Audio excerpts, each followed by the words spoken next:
بسم الله الرحمن الرحيم. السلام عليكم ورحمة الله تعالى وبركاته. داود يالكو سو دوادا وحي ورنغا سو غاري جيغا سوماليدا دكتور iyo caalamka intiisa kalaba hadii barali ka noqdo waxa warkay la socodsiinaya anigoo Naasir Cabdulqaadir Cabdiwahaab halka aad warka si toos ah kala socotaan waa xarunta muqbahiya caalamiga ee badda 24 TV uu ku leeyahay magaalada Hargeysa ee caasimadda waa deegaanada Somaliland oo qodobada aad warkay ku daawado doontaan kuwa weyn waxa kamid ah daawadayaal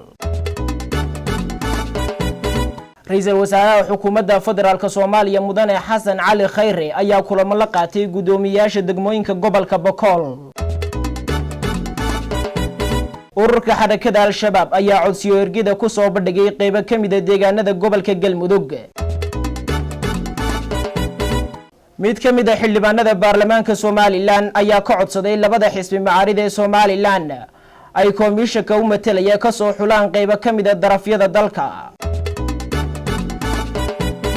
dhalinyaro kala duwan ayaa waxyaabo cusub ku soo bandhigay buugaagta Burco. madaxweyne ku-xigeenka maamul goboleedka Puntland mudane Axmed Cilmi Cismaan Karaash ayaa kormeer ku tagay taliska ciidamada booliska maamulkaasi.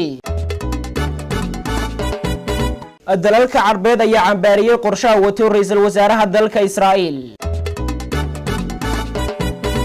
daawadayaal kuwaasi waa qaar ka mid ah qodobada ugu weyn warka galabnimo ee telefishinka badda 24 TV imikii haatan isku diyaariya qodobadaas iyo qodobo kale oo faahfaahsan.